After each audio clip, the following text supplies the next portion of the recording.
ओम भगवते वासुदेवाय।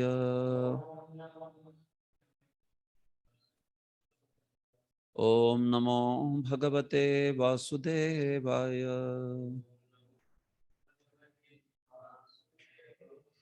नारायणं नमस्कृत्य नरं चैव नरोत्तमं देवीं सरस्वतीं व्यासं ततो जयमुदीरयेत्। नष्टप्रायेष्वभद्रेषु नित्यं भागवत सेवया भगवत्युत्तमश्लोके भक्तिर्भवति नैष्ठिकी। कृष्णाय वासुदेवाय देवकी नन्दनाय च नन्दगोपकुमाराय गोविन्दाय नमो नमः। ओम अज्ञानतिमिरान्धस्य ज्ञानाञ्जनशलाकया चक्षुरुन्मिलितं येन तस्मै श्रीगुरवे नमः। श्रीचैतन्यमनोभीष्टं स्थापितं येन भूतले स्वयं रूपः कदा मह्यं ददाति स्वपदान्तिकं। वन्देऽहं श्रीगुरोः श्रीयुतपदकमलं श्रीगुरून् वैष्णवांश्च श्रीरूपं साग्रजातं सहगणा रघुनाथान्वितं तं सजीवं साद्वैतं सावधूतं परिजनसहितं कृष्णचैतन्यदेवं श्रीराधाकृष्णपदान् सहगणा ललिता श्रीविशाखान्वितांश्च नमो विष्णुपादाय कृष्णप्रेष्ठाय भूतले श्रीमते भक्तिवेदान्तस्वामिनिति नामिने।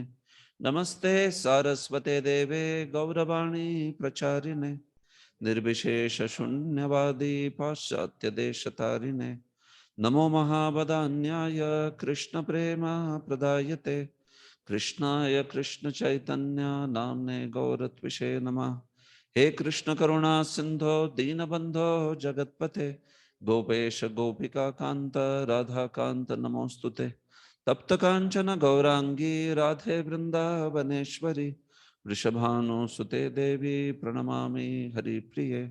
वाञ्छाकल्पतरुभ्यश्च कृपा सिन्धुभ्य एव च पतितानां पावनेभ्यो वैष्णवेभ्यो नमो नमः। जय श्री कृष्ण चैतन्य प्रभु नित्यानंद श्री अद्वैत गदाधर श्रीवासादि गौर भक्तवृंद। हरे कृष्णा कृष्ण कृष्ण हरे हरे हरे राम राम राम हरे हरे। सर्वशास्त्राब्धि पीयूष सर्ववेदैक सत्फल सर्वसिद्धांतरत्नाढ्य सर्वलोकैकतृक्प्रद सर्वभागवत प्राण श्रीमद्भागवत प्रभो कलिध्वान्तोदितादित्य श्रीकृष्ण परिवर्तित परमानंद पाठाय प्रेमवर्षि अक्षराय ते सर्वदा सर्वसेव्याय श्रीकृष्णाय नमोऽस्तु मे। मदेक बंधो मत्संगिन् मद्गुरो मन्महाधन मन्निस्तारक मद्भाग्य मदानंद नमोस्तुते। असाधु साधुता दायीन अति नीचोच्चतारक हानमुंच कदाचिन्मां प्रेम्णा रतकंठयो स्फुर। श्रीमद्भागवत महापुराणम की जय।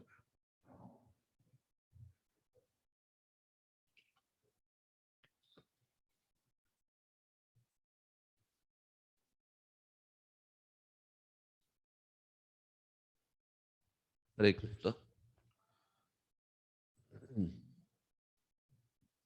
So we continue our discussions from second canto, chapter 4, process of creation, and we will complete the chapter today.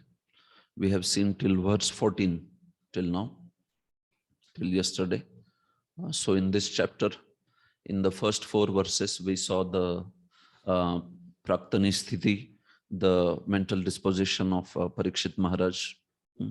Then after that, Parikshit's questions are discussed. Parikshit wanted to know also about the Srishti Leela. He is not only interested in Lord's Chit Shakti Leela, but also Lord's Leela with Maya Shakti. So we had discussions yesterday on that. So that was discussed from the verse 5th all the way up to verse 10. Then Srila Sud Goswami continued and said that now Shukdev Goswami would be answering these questions. But before that, he offers the Mangalacharan, so which begins from the verse 12. So yesterday we began discussing this. In the first verse, he offered his obeisances to the first Aishwarya, which is seen in this world in terms of Purushavataras.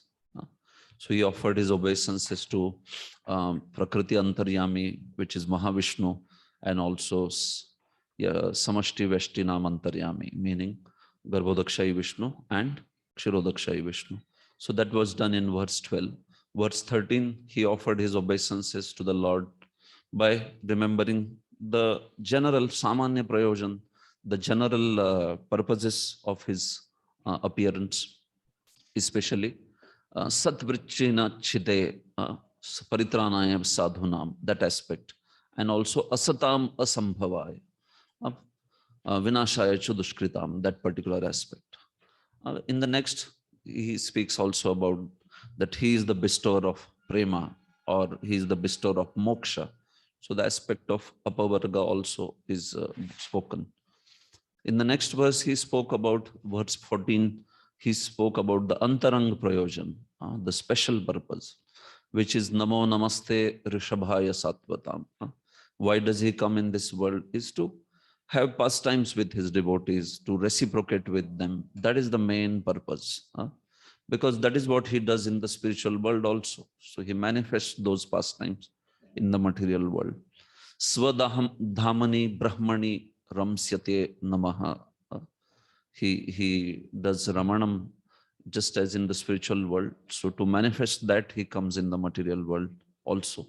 So that is his Antaranga Prayojan, confidential purpose. So that was text 14. So now he moves on with the further prayers. So text 15 discusses that. So we see that Lord, when he appears, then great benedictions can be sought from him. But even when there is no avatar samay, even when there is no incarnation, still his mercy is available. That is spoken in text 15. This receiving the mercy of the Lord, that is not only when avatar samay is there, meaning when the time of incarnation is there, when Lord is manifesting his pastime, but even otherwise, his mercy can always be accessed through the process of Kirtanam Smaranam. That is what is spoken in text 15.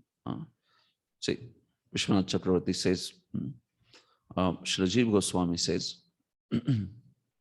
Na kevalam avatar samaye, here. Na kevalam avatar samaye eva tasya tadrishatvam, kintu anyadapi.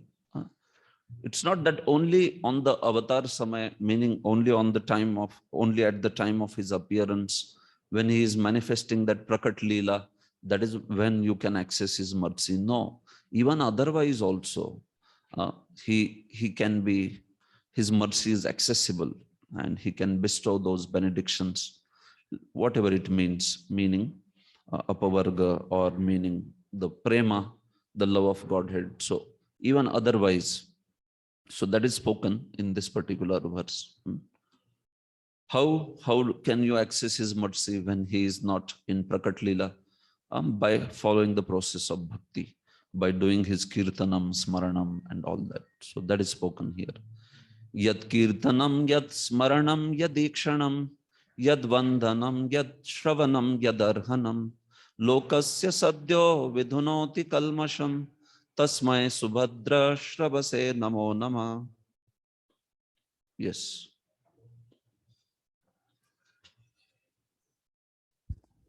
Translation. Let me offer my respectful obeisances unto the all auspicious Lord Sri Krishna, about whom glorification, remembrances, audience, prayers, hearing, and worship can at once cleanse the effects of all sins of the performer.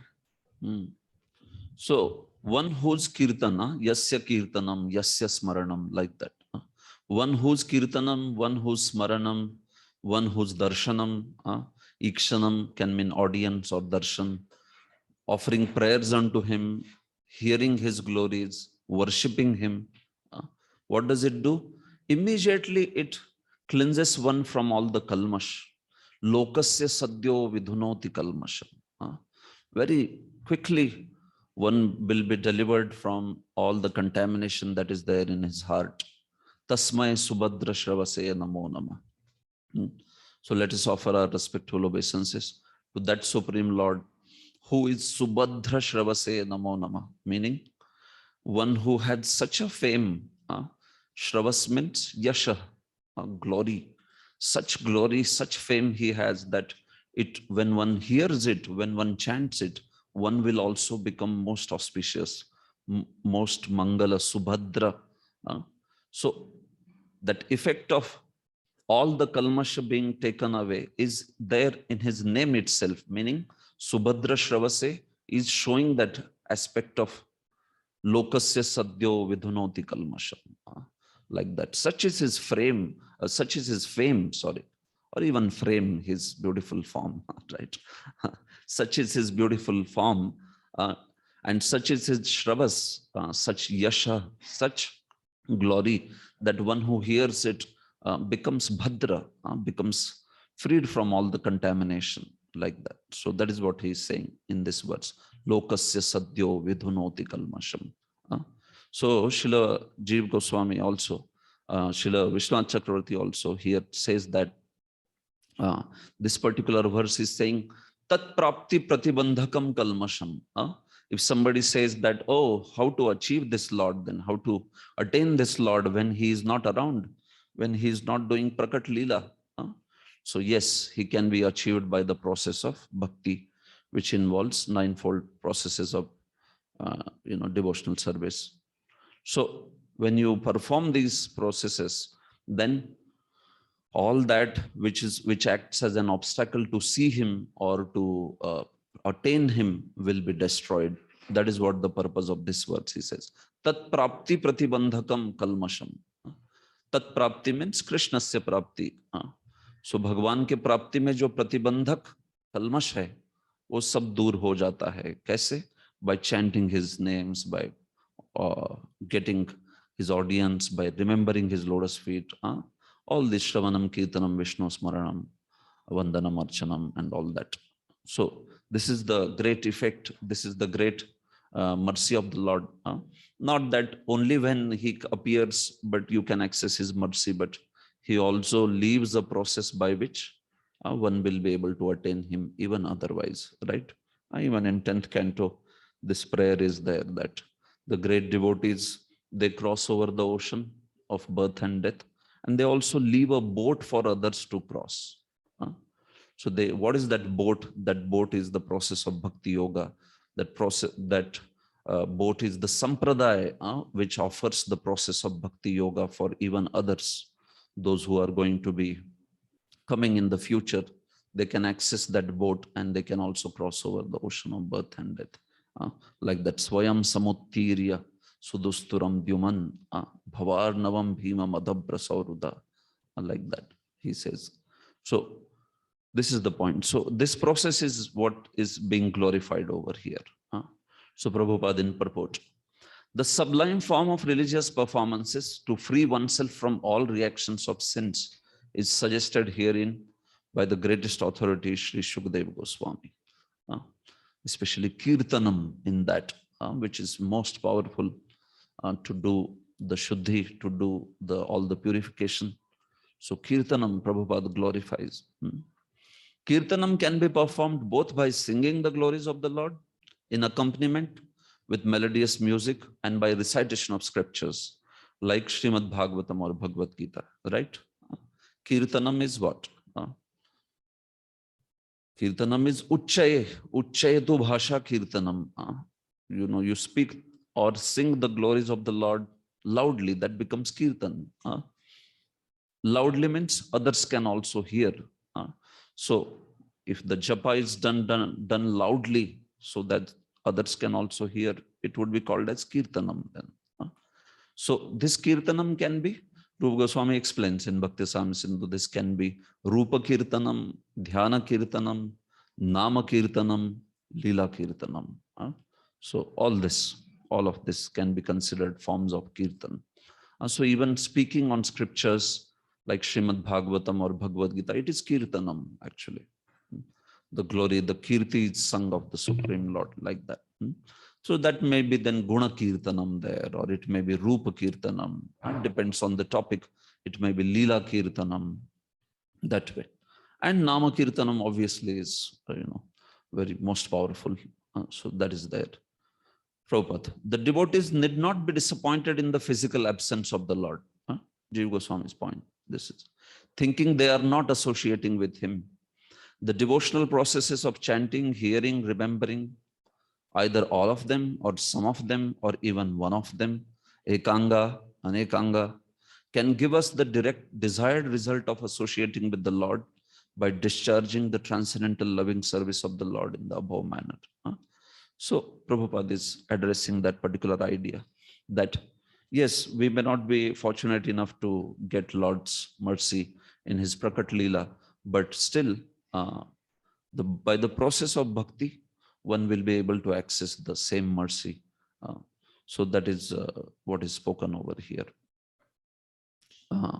So further Prabhupada speaks about how this sinful mentality is completely destroyed by taking to the process of pure devotional service. And that's why beginning with Shravanam, one should take this process very, very seriously like that.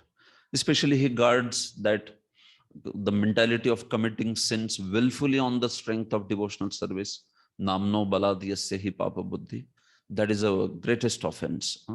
So when one takes to this process, one should be very strictly on guard against this, that he is not utilizing the holy names or bhakti process to just as a nullifier of sinful activities or like that. No, so not with that kind of offensive attitude.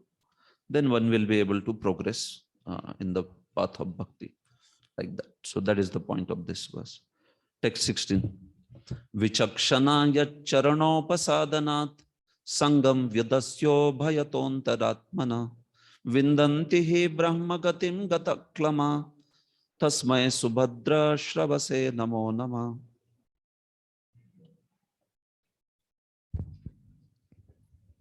Let me offer my respectful obeisances again and again unto the all auspicious Lord Shri Krishna. The highly intellectual, simply by surrendering unto his lotus feet, are relieved of all attachments to present and future existences, and without difficulty progress towards spiritual existence.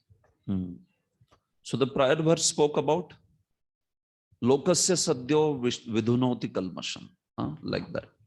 That this is the path which very quickly delivers one from the contamination.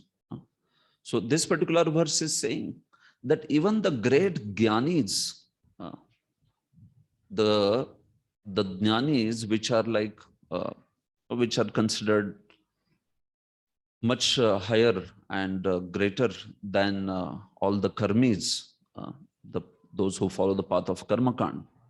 So even such jnanis, they also take shelter of the Supreme Lord, and thereby they are able to achieve their destination. Then what to speak of others? See, the discussion is something like how Shukdev Goswami also says that even those who are very great souls, which are prayana munayo rajan nivrutta vidhishedata nirgunyastha ramante sma gunano kathne hare.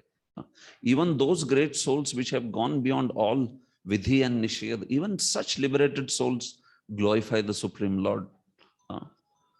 So what to speak of others, sadhakas, conditioned souls and all? He's saying even the muktas, they glorify, they always take delight in remembering the Supreme Lord and chanting his glories. So similar, this verse is also saying that those who are vichakshana, very highly intellectual jnanis, they also take his shelter only. And by that they are able to achieve their desired destination, which may mean moksha, especially if it is jnanis, brahma gati. So just see, this is the glory. Even such jnanis, which are like very intellectual people, they are doing it. Of course, greater than them are the devotees, no doubt about it. But he is speaking more like kaimutya, in kimuta fashion, what to speak of. Even great jnanis worship his lotus feet only, then only they are able to achieve brahmagati. So what to speak of others in that manner? He is speaking this verse. See, vita kalmasha jnaninahapi yameva bhajanti. Those jnanis which become free from all the kalmasha, vita kalmasha, even they also worship him only. So what to speak of anyone else like that? Or they also have to take shelter of Supreme Lord only. Sharana gati matram api yasya siddhikaram. Even such great jnanis also have to take his Sharanagati only. Otherwise, they can't achieve anything. That is what is spoken here.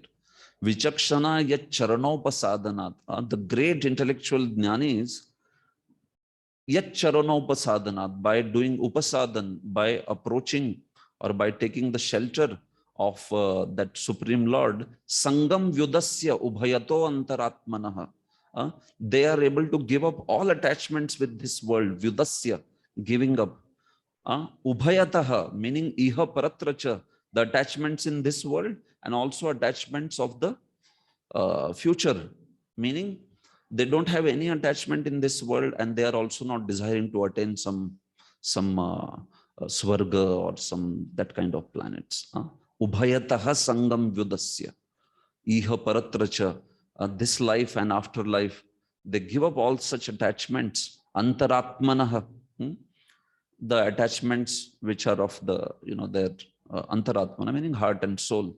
Completely they are able to give up all inside, outside attachments. And they achieve what? Vindanti Brahmagatim. They are able to achieve Brahman, Brahmagatim Vindanti. Gataklama. They are able to achieve it. It is said without difficulty. Gataklama.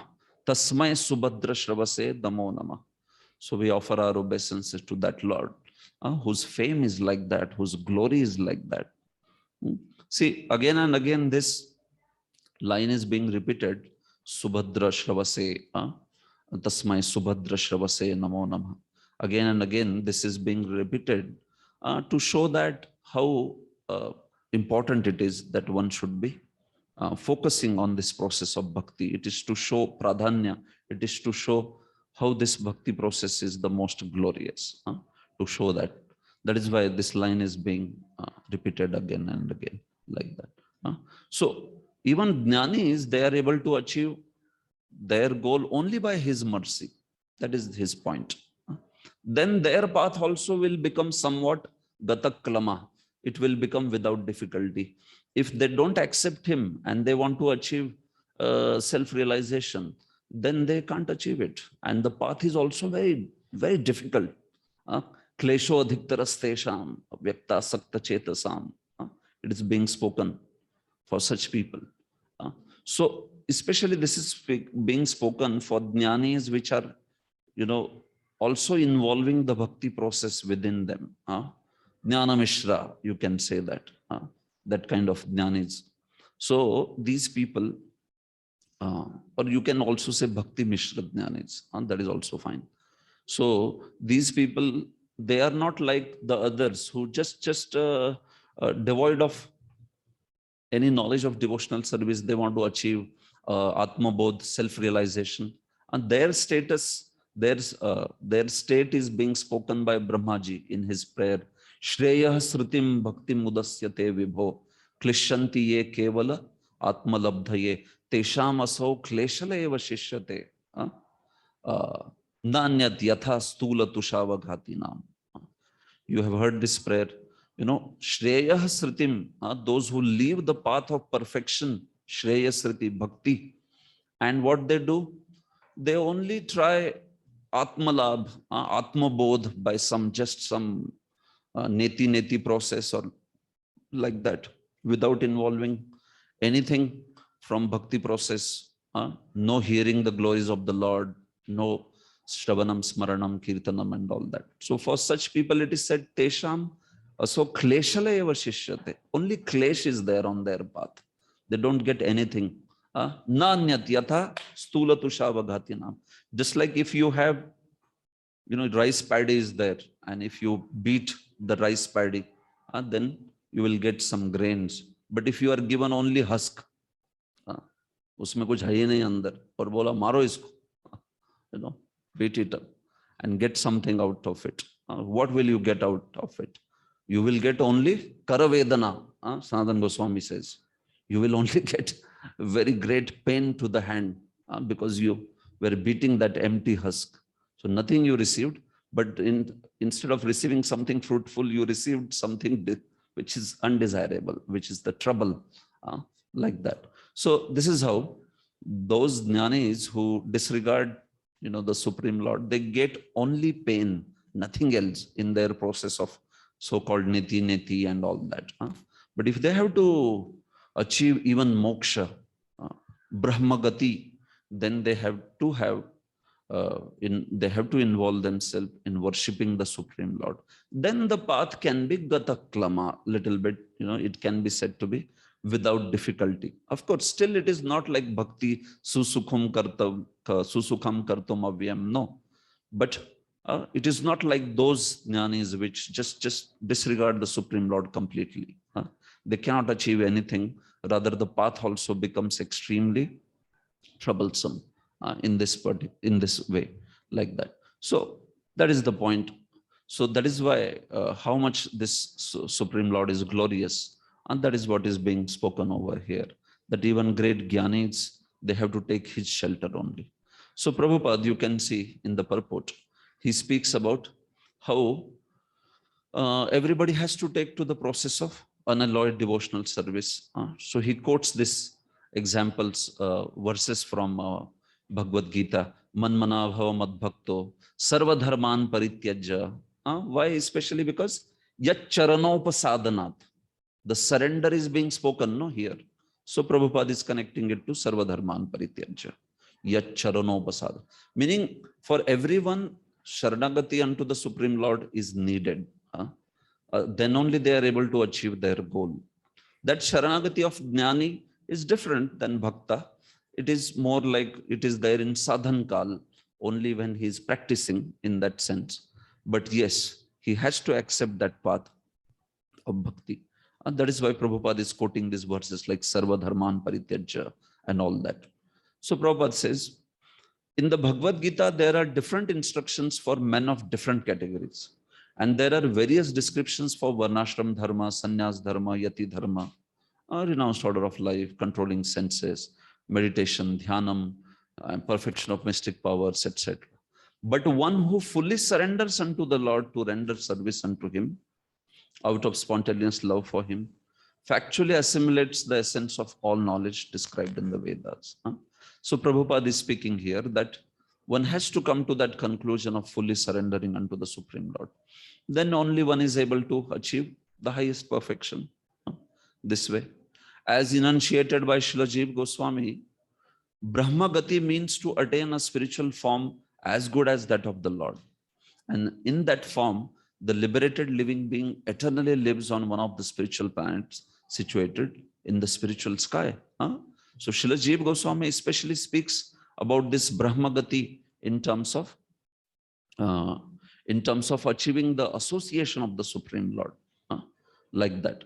That is the Brahmagati. Brahmagati here can also mean achieving Brahman. Vishwanath Chakravarti gives that meaning. But especially Jiva Goswami speaks about Brahmagati means that one achieves that Supreme Lord who is complete Brahma Swarup. He is complete Chit Shakti form. His form is made up of Chit Shakti. Also his abode is made up of Chit Shakti, like that. So that is Brahmagati over here, he says. So Prabhupada takes that particular meaning. Then he quotes Srila Vishwanath Chakravarti's his points, like he's quoting Shreya Sritim Bhaktim Udasyate Vibho Klishyanti Ye Kevala Bodhalabdhaye, right? So a handful of real paddy is more valuable than heaps of paddy skins without any substance within.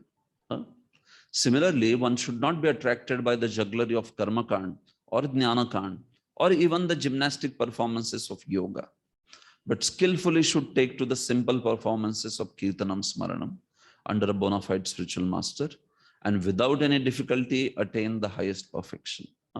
So Srila Vishwanath Chakravarti here speaks about this particular aspect, that if one doesn't accept Lord in his process, then the whole path will become extremely difficult. It will not be gataklama, it will be klesh, full of klesh, that path will be. So that is the point of this particular verse. So Brahmagati in this way, Srila Jiva Goswami and Vishwanath Chakravarti have spoken in different ways. Jiva Goswami has said Brahma Gatim as Brahma Swarupa Sa Cha Sagati, meaning attaining that abode of the Supreme Lord, which is Brahma Swarup, which is not Achit Swarup, but it is Brahma Swarup, like that. While Srila Vishwan Chakravarti says Vita Kalmasha here can mean Jnaninaha. So these people also have to practice bhakti if they have to get Brahmagati. So this is the point of this verse. Text 17. Tapasvino dana para yashasvino manasvino mantra vida sumangala kshemam na vindanti vina yadarpanam tasmai subhadra shravase namo nama. Yes. Let me offer my respectful obeisances unto the all auspicious Lord Sri Krishna again and again, because the great learned sages, the great performers of charity, the great workers of distinction, the great philosophers and mystics, the great chanters of the Vedic hymns, and the great followers of Vedic principles cannot achieve any fruitful result without dedication of such great qualities to the service of the Lord. Yeah. So in this verse, text 17, after speaking about how even the jnanis also have to take shelter of Supreme Lord, he speaks especially that, and if this shelter is not taken, if this bhakti is not accepted, shelter of Supreme Lord is not taken, then even the great Mahatmas, even the great souls, they cannot achieve any perfection. So text 17 and 18 are speaking Vyatirek and Anvay. By Vyatirek and Anvay they are speaking. 17 is saying, even if somebody is a Mahatma, but if he is devoid of bhakti, he cannot accomplish anything. And 18 is saying, even if somebody is a Papatma, but if he has even slight bhakti, he can accomplish everything. So Papatma and Mahatma, they are being contrasted in these two words. Text 17 is speaking about those who are devoid of bhakti, but they may be great souls, Mahatma, but still they are not able to achieve the perfection. Kshemam navindanti. Next verse would speak about even those who are very, so to say, Papatma, very sinful souls, Akirat, Hunandra and all that. But if they have bhakti, then by that bhakti, they will be able to accomplish everything. So that is spoken in these two verses. Vyatirek is spoken first and then Anvay is spoken. Tapasvino, Danapara, Yashasvino, Manasvino, Mantravida, Sumangala. These are all different categories of these special souls, qualified souls. But what is said, Kshemam na vindanti. They don't get any kshema. They're not able to achieve the fruitful result of their path. Vina yadarpanam. If they don't offer meaning if they don't offer the fruits of their actions to the Supreme Lord, if they disregard the bhakti process, tasmai subhadra shravase nama. So we offer our obeisances to that Supreme Lord. Okay. So Shri Vishwanath Chakravarti says, Kim bahuna, what's further, how much to speak or what further is to be said? Bhaktim vina mahatmana api viphala sadhana. Without bhakti, even the great souls, they also become frustrated, or they also become baffled in their sadhana. They are not able to achieve the fruits. And that's why Vigita, they are condemned only. They are nindita only. Their ninda is only done like that. Why? This thing, main bhaktim vina. If they are devoid of bhakti, like that. So in this verse, tapasvina means jnanis, danapara means those who are followers of path of karma, karmanaha, karma kandis. Yashasvina means those who do some special yagyas in the karma kand, like Ashwamedh. Manasvina means yogis. Mantravida means those who are expert in mantras of agamas. Sumangala means those who are very expert in all the sadachar etiquettes of all the Vedas and everything. But even though they are like that, these great souls, kshemam na vindanti, they are not able to achieve their desired fruit if vina yadarpanam, if they don't offer the, if they don't offer their, meaning if they disregard the Supreme Lord, if they don't do arpanam to the Supreme Lord. So then such people without bhakti, see, whatever they do, they have to employ the path of bhakti within it. aspects of Shravanam, Kirtanam, Vishnu Smaranam, like that. They may not accept it as a main path, but they have to bring in it. They have to mix their path with bhakti. Then only they are able to achieve the particular goals that they are desiring this way. So that is the main point of this particular verse. And here Vishwanath Chakravarti says that this line Subhadra Shravase is being repeated. Asya Avruti. Always that line is being repeated because Shravanade Pradhanya Jnapanaya. To show that actually this process of bhakti in that Shravanam is very pradhan. It's very, very important. It's very fundamental, that process. And taking this process, these people should follow the bhakti aspect even in their respective paths like that. But in the path of bhakti, especially he's talking about that Shravanam, which is the most fundamental, is like very important, because that Shravanam would cause all auspiciousness. That is only the Supreme Lord Subhadra Shravas, Subhadra Shravase Namo Nama, like that. So Prabhupada speaks about these things in his purport.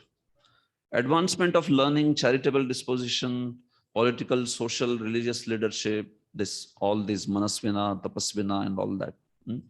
And all similar high qualities in man serve one in attainment of perfection only when they are employed in service of the Lord. Only when they are done with bhakti. Without such doubting, all such qualities become sources of trouble. Prabhupada says, in fact, they become sources of trouble for people in general. Everything can be utilized either for one's own sense gratification or in service of one other than oneself. So that is like personal selfishness and extended selfishness. Prabhupada speaks about these ideas. Somebody interested only in his own bodily needs, or somebody who is interested also in his community's welfare and nation's welfare or world's welfare, personal and extended. But all these sorts of things, if they're devoid of bhakti, then he says that they become trouble only, in fact, because what happens in the course of this personal or extended sense gratification, people's interest will naturally, they will, meaning they will collide with one another, and there will be some strife, and there will be some great quarrel, fights and all that. So only when they are doing it along with bhakti, then there is some scope that these things, first of all, even as a process, even as a path, then only they are able to achieve the goals of this particular paths. Especially these are Vedic paths. These are not just some basic social service and all. Somebody may say, oh, he's doing social service, and why does he have to do bhakti? He's getting the benefits of social service. But the things which he is mentioning, tapasvino, danapara, yashasvino, these are all also have some aspects which are of afterlife. The goals are beyond this birth also. So those are the goals which are only dependent on Supreme Lord. That is the point. So that is why they have to have that mishran of bhakti to be able to achieve the particular goals of these processes like that. So Prabhupada speaks in the purport about how the expert leaders, that's why they should be educated in bhakti, and they should be encouraging the process of bhakti and the devotees. He says, the expert leaders of a godless human civilization cannot bring about a fruitful result in any of their different attempts at educational advancement or economic development unless they are God conscious. Otherwise, there may be many, many efforts, and we see that, but those efforts backfire in some way, because people usually, they are not able to maintain that selflessness like that. Even ideas like communism, where they said that everyone is equal, like that. But even in that, some disparity comes. Prabhupada used to say that everyone is equal, but some are more equal than others. That is communism. All men are equal, but some are more equal than others. Meaning what? Within the communism also, those who hold the resources and all, they started maintaining their class. And the laborer bechara mar raha hai. The laborer was the one who was just working hard. So there it became like the administrators and the laborers in that way. So it was another form of capitalism, isn't it? That way. So point is that fruitful result can be achieved only when these are God conscious. So now the Anvaya aspect is spoken, exactly opposite of this. Even if the souls, meaning the people, they may not be very great people. In fact, they are sinful people, papatmas, kirat, hunandra and all. But because they take shelter of the process of bhakti, then they will become most purified. Kirata hunandra pulinda pulkasha, abhira shumbha yavana khasadaya, yene cha papa yadapashraya shraya, shuddhyanti tasmai prabha vishnave nama. Yes. Kirat, Hona, Andhra, Pulinda, Pulkasa, Abhir, Sumbha, Yavana, members of the Khas races, and even others addicted to sinful acts can be purified by taking shelter of the devotees of the Lord. Due to his being the supreme power, I beg to offer my respectful obeisances unto him. Yes. So I offer my obeisances to the Supreme Lord, by whose mercy, how he's saying, Yadapashraya Shraya. Yadapashraya Shraya. So those who take the shelter of Yadapashrayas, those who have taken shelter of Supreme Lord, those are known as Vaishnavas or devotees. And their shelter, if somebody takes, even though such person may be then Kirat, Huna, Andhra, Pulinda, Pulkasha, these are known as sinful, personalities, sinful births. These are papatma. By birth only, such a person would have those sinful proclivities within them. So that is Kirat, Huna, Andhra. These are not occasional sinners. These are inveterate sinners. Deep-rooted sinful proclivity would be there in them. So that is what Shvada or Kirata, Huna, Andhra, that is why they are spoken. So they are papa actually. They are papatmas. So all these nature or what, those which are not included in this also, if they take the shelter of those who have taken shelter of Supreme Lord, meaning the Vaishnavas, Yadapashraya Shraya, so then Shuddhanti, they also become purified. Tasmai Prabha Vishnave Nama. And if you have doubt in this, you say, oh, how is this possible? So he says, Prabha Vishnave Nama. Know this, that is the power of Supreme Lord. He is powerful like that. Prabha Vishnu. He has that samarthya. So don't doubt this. He is saying like that. So, Vishnu Chakravarti. Bhakti gandhena api kevalena yukta. Iti chet papatmano vigita api kritartha bhavanti. See, he's contrasting Mahatmas with papatmas. So last verse spoke about papatma.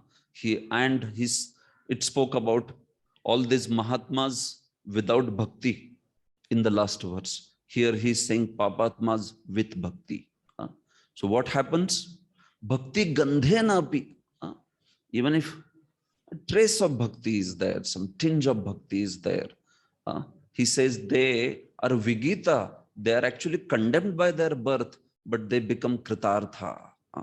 They become perfect. That is the process of bhakti. That is such power it has. So those who take shelter of Vaishnavas, that is their powerful, potency.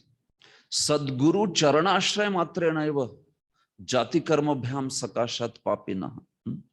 Just by taking shelter of a Sadguru, ashraya, Guru Padashraya, such people will be freed from their terrible, sin of jati and also the sin of karma. Meaning they will be freed from sinful activities. Not only that, they will be even freed from the prarabdha, that which is involved to get them that kind of birth. Prarabdha papanashakatvam bhaktehe vyanjitam, he says. This verse is speaking about that the bhakti process will even destroy the prarabdha. prarabdha, you know these things, they are there in Bhakti Rasamrita Sindhu discussed. So bhakti process will destroy their prarabdha means what? That bhakti process will make them so glorious, so purified that they will practically become as, purified and as great as any Brahmana, like that. So much so that Devabhuti says that such people, Shvadopi Sadhya Savanaya Kalpate. She says, right? How does it begin? No, not like that. Yat Shravanad, Yat Prahvanad, Shvadopi Sadhya, Savanaya Kalpate. Okay, so the point is that even somebody is Shvad, but if he takes to the process of bhakti and chants the holy names and remembers the Supreme Lord, such a person becomes qualified to do Savan Yagya, Soma Yajna, which can be done by only Brahmana, like that. So, Kimuta, then what to speak of your darshan? Devabhuti is saying this to Kapila Muni. She is glorifying Kapila Muni, saying that just by chanting your holy names, just by offering obeisances to you, like that. Yannamadheya Shravananu Kirtanat. Yes, that is how it begins. Yannamadheya Shravananu Kirtanat. Yah Prahvanad Smaranadapi Kvachit Shvadopi Sadhya Savanaya Kalpate. Like that she says. So, point is that such people become qualified to do Savana Yagya. If they take Guru Padashraya, if they practice process of bhakti, if they stop performing sinful activities now, so even prarabdha will be finished. In terms of what? That such people, that prarabdha which was obstructing them from performing Savan Yajna, Soma Yajna, that will no longer be in effect. Now he becomes qualified to perform Savan Yajna, means that prarabdha is destroyed. This way. There's a big topic in that discussion, whether he should perform Savan Yajna or not. You know that. Vishwanath Chakravarti says that he can perform. Jiva Goswami says he should wait till the next birth to perform Savan Yajna, like that. So fine, whatever. The point is that he becomes completely qualified in this case, because the prarabdha which was stopping him from doing that particular yajna thing, that is only destroyed. So all the effects of that particular birth which were there in them in terms of sinful proclivities and all that, they will be destroyed by Guru Padashraya process. So this is the process of bhakti. He is saying that they will not be considered durjati now. They are no longer sinful. They should not be considered sinful. Vishwanath Chakravarti says they should be considered now most pure, shuddhanti. Sometimes they may be called by that jati. Tathapite tat jatitvena yada akhyayante tat vyavharta eva. व्यवहार के लिए बोला जा रहा है कि किरात भी है, hun भी है वगैरह. But paramarthatah, meaning from the aspect of spiritual life, they have become completely purified.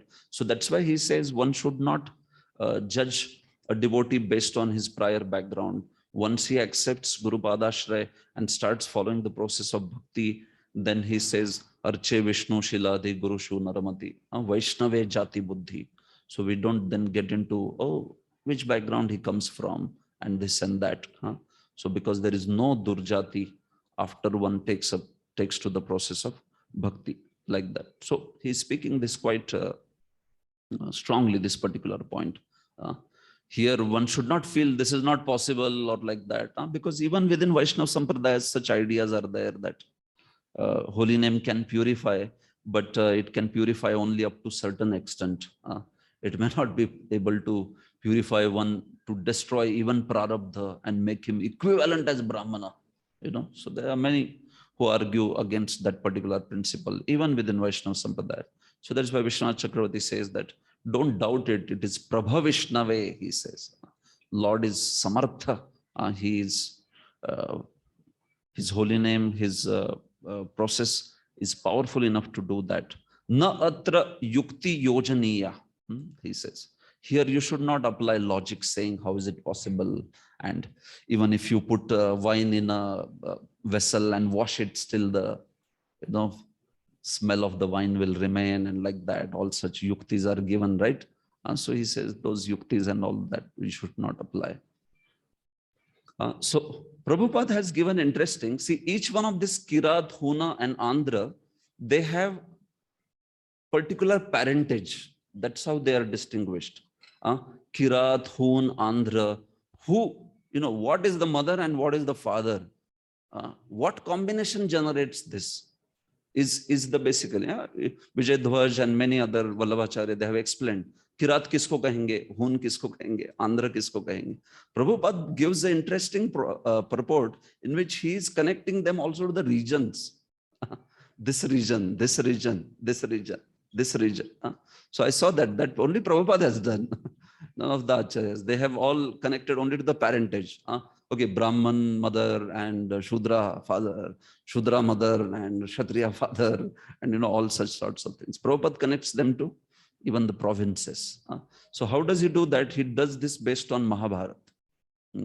Mahabharata is explaining in this particular manner also that, oh, this particular region, Kiratas are prominent.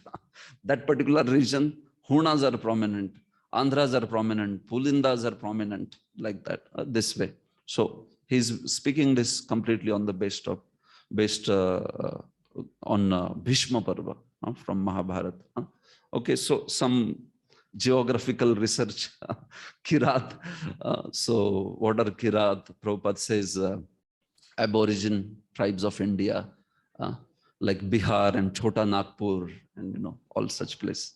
So of course, this is also in terms of pradhanya. Don't say anybody from there is like that. Mahabharata also speaks in terms of primarily they are like that. And that too, with Kali Yuga, probably Kiratas will be all over. Hunas will be everywhere like that. At least at that time he's speaking. That is how you can find Kiratas here and you can find Hunas there and like. So Prabhupada is taking that particular thing. So Huna, Andhra, Pulinda, Abhira, this way. Shambha, Shumbha, Yavana. Yavanas is very popular. He says it was caused by Turvasu, who is also known as Yavana, meaning Yayati's prince. He populated that particular region. And then later, after the Kurukshetra war, then these became prominently Yavanas, this way. Khasa.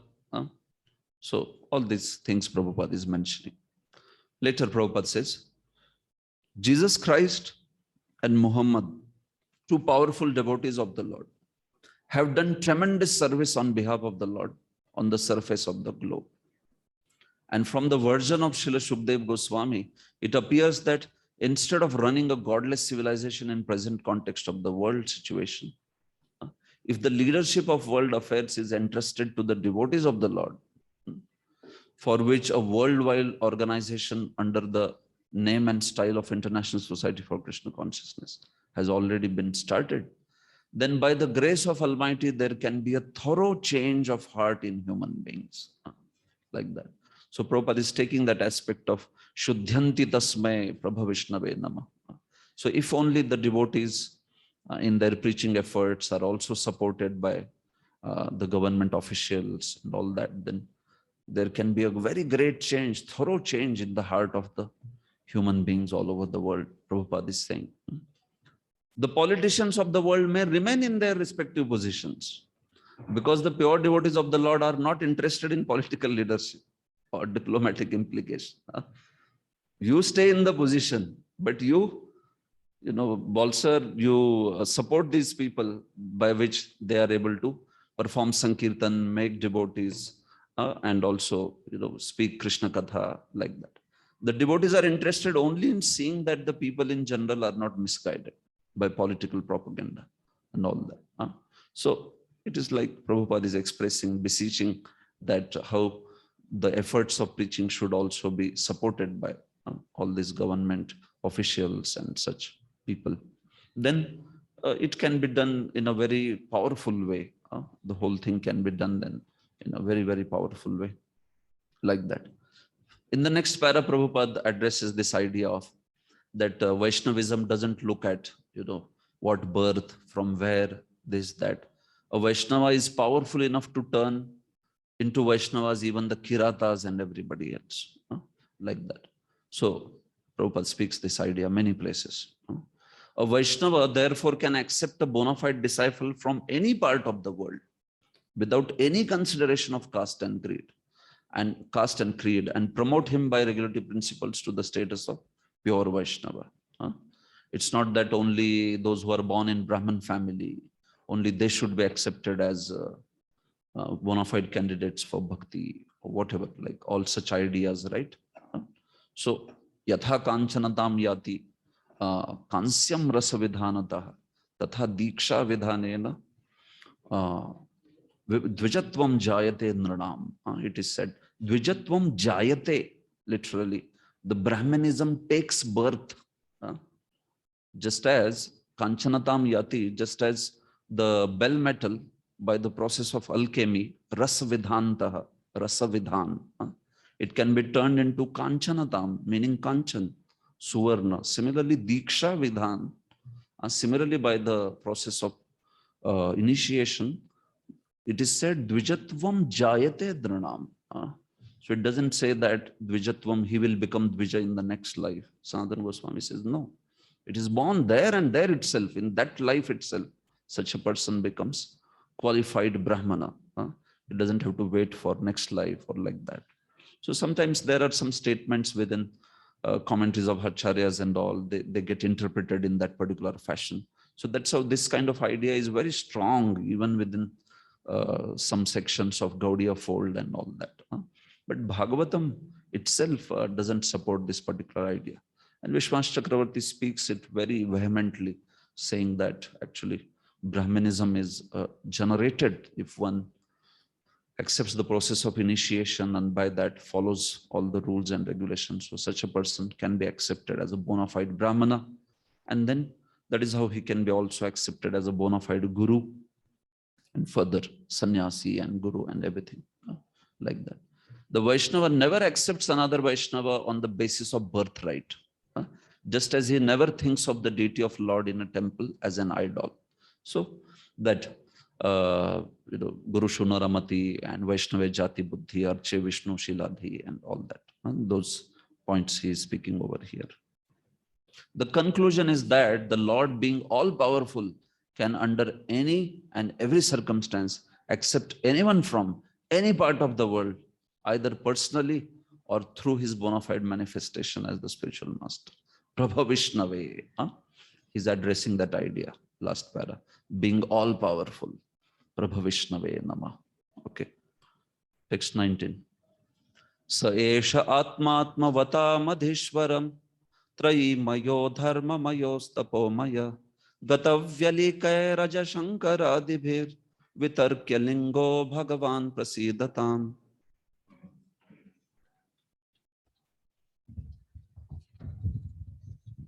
Yes. He is the super soul and the supreme lord of all self-realized souls.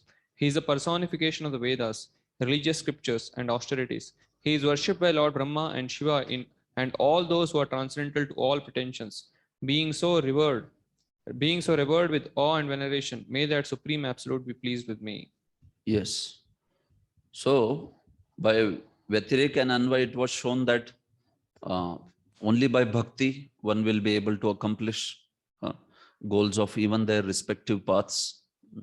So this is what he is saying in this text 19, that this is how for everyone, Lord is only Upasya. Lord is the one who is object of worship. He is Trayimaya, he is Dharmamaya, he is Tapomaya, meaning by all these paths, actually, finally, he is only to be worshipped. Sa esha atma atmavata madhishvara. So he is the Upasya or object of worship, even for those who are Jnanis, self-realized soul, or Trayimaya, those who are following the path of Vedas, Dharmamaya, those who are following the path of religion. Or you can also say he is a personified Veda, he is personified scripture, he is personified Tapa, he is personified Jnana, like that. That path's goal is said to be in terms of personification, like that. Gatavyalikayar ajashankaradibhi. So even those who are free from complete duplicity, meaning those who are free from all pretensions, Personalities like Brahma and Shankara, even by them he remains inconceivable, vitarkya lingo. They are also not able to understand him fully. So what to speak of somebody who has duplicity? Duplicity. Such a person, he will not be able to achieve the Supreme Lord. So one should be free from duplicity in order to receive the mercy of the Supreme Lord is being spoken in this particular verse. Gatavyalike, that word is very important over here. That word has been commented upon also like that. So point is what? This Supreme Lord is only upasya. He is only to be worshipped by all other paths also. Whether it is path of jnana, whether it is path of yoga, whether it is path of Vedas and everything, he is the desired outcome actually, like that. So point is one should do that particular worship nishkapata, gatavyalikai, just like this personalities, Brahmaji and Shankara. But even then, they are not able to understand him fully. Vitarkya lingo, it is said. So may that Supreme Lord be pleased upon me. Bhagavan prasidatam, like that he is praying over here. Purport.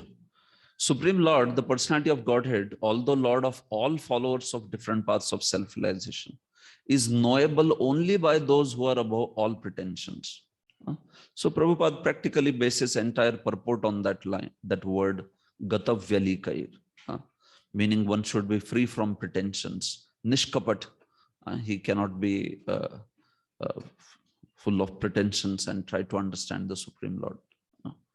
So those who are on the path of self-realization are generally classified as karmis, jnanis, yogis, or devotees.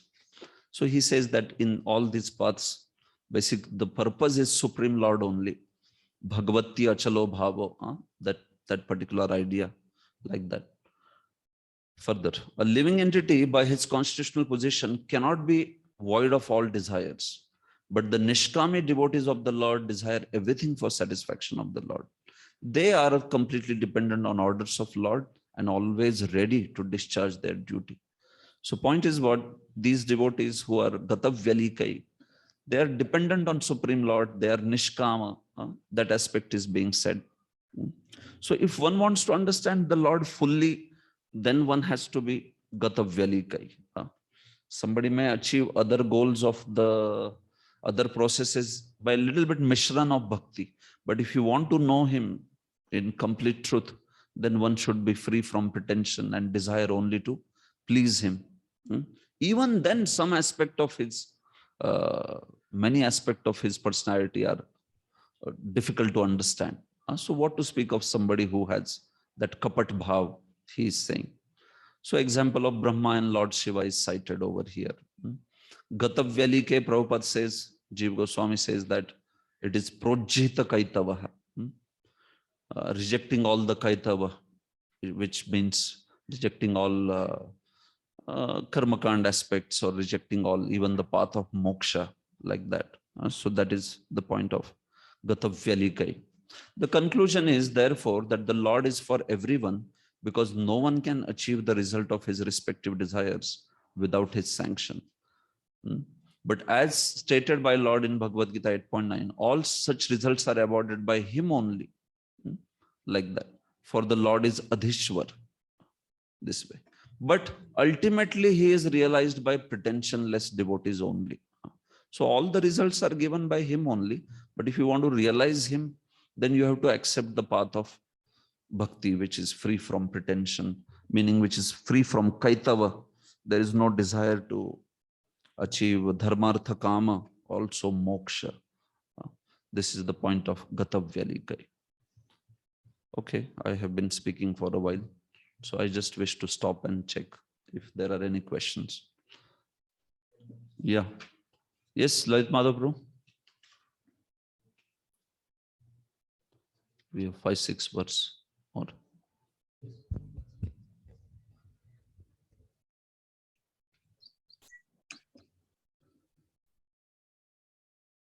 What did you say? He has any? Do you have any questions, anyone, on this set of verses that we discussed before we complete? You can unmute yourself and you can ask Yes, if you Prabhuji. have any question. Hare Krishna, Prabhuji. Yes. So, regarding this, we are talking about how somebody takes the shelter of devotees' lotus feet, who have taken shelter of the Lord. So, their prarabdha goes away.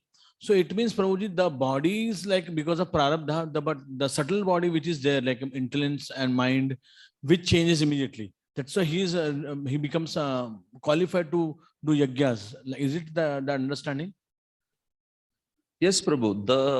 The main problem with Durjati, meaning the sinful birth, Vishwanath Chakravarti says, is that the samskar that he brings in, the samskar, the sinful proclivity with which he comes. So by process of bhakti, once that sinful proclivity is destroyed, so then person is now pure. But still he received that kind of birth and body because of his Durjati. So Vishwanath Chakravarti says that because such a person, he is completely purified. So although he is within the same birth, if he undergoes the process of initiation, if he also has been trained in the aspect of that yajna and all that, so then such a person should not be seen as Durjati at all, because Durjati was stopping him from doing that yajna. But once the effect of Durjati is itself removed, and Shastra is saying he becomes qualified. So when you say that he becomes qualified, means he says he becomes thoroughly pure, he is thoroughly qualified.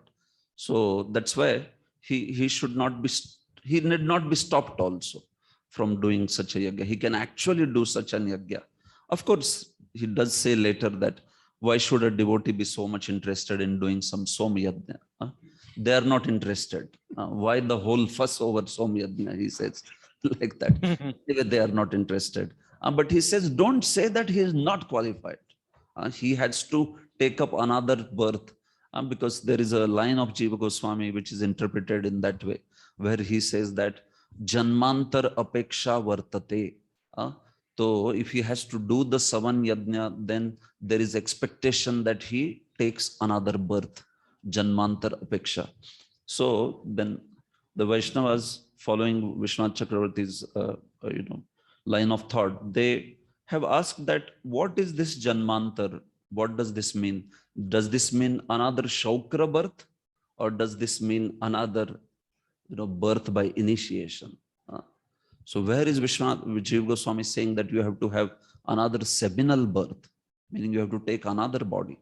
He's just saying another birth, meaning you take the birth of Savitri, that is Gayatri, and you take the birth of initiation, which is at our place also, same thing. So once that is done, within the same life, such a person may be able to perform that Savan Yajna. So on the strength of this statement that Shvadopi Sadhya Savanaya Kalpate, Vishwanath Chakravarti says that he can perform. He's become completely freed from Durjati. He just cannot be said only now that he is a Kirat or he is Shwad or he Chandal or something like that, this way. So now in terms of, there are certain effects on his body may be whatever, certain color of the body, certain level of intelligence in the body which has come by prarabdha. It may not change so much. It may stay like that, or it may change also. It's up to Supreme Lord. But Vishwanath Chakravarti says the main thing over here was in terms of he being stopped from performing that yajna, and lack of training which was needed, lack of the samskaras. So all this is being settled. His sinful samskaras are gone away. He has received the training also. He has got the Gayatri also. So where is the problem? Like that he says. So this is the point of his prarabdha removal. Okay. Oh, there is one more question. Thank you, Guruji. Regarding like Sudhir Goswami is talking about this sloka number 15. He's saying how by remembering, glorifying audience prayers, at once all sinful sins of the performers are vanquished. We see this is repeatedly, even an act of devotion, if somebody does this, then his all sins are gone. But normally it is said when one chanting of one Hare Krishna Mahamantra, he can go away his sins, which is even not, he can't do also. So why so much stress is given different places about sins? Because that can be very easily overcome by one very simple devotion service. It is not, we have to do all the time for giving up sinful activities, sinful results. So what is the understanding? I want to know. Yeah, basically, see, Antakaran Shuddhi, becoming free from sinful reactions and also becoming free from sinful proclivities. This is seen as a very great goal in the path of Vedas. Antakaran Shuddhi is seen as the desired outcome, or rather, it is seen as a very great goal even in the path of Jnana. What is Nishkam Karma Yoga actually? Nishkam Karma Yoga is where one becomes free from the attachment to the fruits of action. So there also the aspect of becoming free from sinful reactions and also the aspect of sinful proclivities in terms of desiring the fruits of action and all that. So that is considered a big obstacle on that path. Same is true with Jnana also. The path of Jnana may not involve any much prescribed duties, but then if he is attached to the fruits, if he is attached to the sinful desires, then such a person is not considered a very fitting candidate on the path of Jnana. So what is the point? That this Shuddhi of the Antakaran, which also involves first getting freed from sinful reactions, and second, the aspect of the sinful proclivities, it is very much glorified on the path of Jnana, Nishkam Karma Yoga, or path of yoga. Only when that is there, they are able to further advance on the path of those particular paths. So now when bhakti process is glorified, the effortlessness with which these things go away are pointed by process of bhakti. That you are trying so hard, no, by process of jnana or by process of Nishkam Karma Yoga to get rid of this reactions and to get rid of these proclivities. But bhakti, just by taking to process, it can bring in those effects so quickly. So how much more is there to offer in bhakti? Like that, it is spoken. From the Kaimutya aspect, it is spoken. That what is considered such a great goal in other paths, like jnana, like Nishkam Karma Yoga or yoga, is attained here so easily. So how much more is to be gained? In that sense, these things are spoken, Prabhu, in Shastra. Okay, is that making sense? Yes, Prabhu. Thank you. Okay, Hare Krishna. Yes, Prabhu. Swami, when we are discussing this Kirata Unandra verse, so we are saying that person become qualified to perform all the yajna. So nowadays, This verse is not saying that. That is the Shvadopi Sadhya. Shvadopi Sadhya. Yeah. But nowadays, many new age religions movements are coming up. So many of them, they also base their philosophy on this only, that we are spiritual, we are not religious. So actually, everybody is free to do all kind of worships, all kind of means they don't discriminate in that way. For example, recently now Mahashivratri came, so many so-called organizations, they celebrate big festivals and they allow anybody from any, so they are also popularizing with the same. So how does the Vaishnava philosophy then is different from them? Because we also accept everybody and they're also accepting everybody. So in that direction, Brijmai. Yeah. Yes, Prabhu. Okay. So how are we different from New Age religionists? Like that. Because if we keep some rules and regulation, then it also sounds like, okay, you are also becoming religious then. You're not spiritual in that sense. Correct. Now, you see, Prabhu, how are we different? We are different in the sense that we are very much on the process to transform somebody. What is that transformation? What is that causes that particular transformation? See, Prabhupada was a little critical of Gandhi's usage and dealing with Harijans. He said, just by calling somebody Harijan, he doesn't become Harijan. So Prabhupada, what he was saying, that okay, your feeling is nice in terms of they are all the devotees, they are all Harijanas, but everybody is Harijana. So does this mean that then you pick up anybody and allow him to touch the deity or like that? Those Harijans, you know that Dalits, they were not even allowed to enter the temples. But then later in the movement. So some of them wanted to enter and then not only enter, but even touch the deities or worship the deities or like that. And so Prabhupada was critical of that aspect that, see, you want to say them that they are Harijans. Okay, fine. Everybody is Harijan, but you make them Harijan. What is your process? What is the bona fide process by which you can see this particular transformation? So as Vaishnavas, how are we different is we are very much strong on that aspect of, okay, you don't have to see person's prior qualification and all that. Anybody can become a Brahmana. Oh, but then what is the process? So we are so much strong on the process. Many of these new age religionists, they don't have any such process. It's more like conception. You just accept it. This is the principle, and then everybody becomes qualified to do anything and everything. No, it can't be like that, right? There is Diksha Vidhanena. So you want to say that bell metal is gold, but that is, bell metal is gold only when that alchemy is done. बगैर alchemy के तो बोल रहा है कि bell metal gold है, तो then that won't work. So that is new age religion basically, without having any process of transformation, no diksha vidhan, no serious pursuit of spiritual life and all that. Just more or less just on the level of conception. Oh, everybody is qualified, anybody can do, and it just depends on your acceptance and this and that. So that is not how we are. Very rigid on the following of rules, regulations, the process. So you apply yourself to the process of bhakti and then use its efficacy, and then the transformation can be accepted. But if somebody is not applying only to the process, so then how can that be justified even on the basis of Shastra? Like that. Shastra is saying, Shvadopi Sadhya Savanai Kalpade. Yes, but before that so much is said.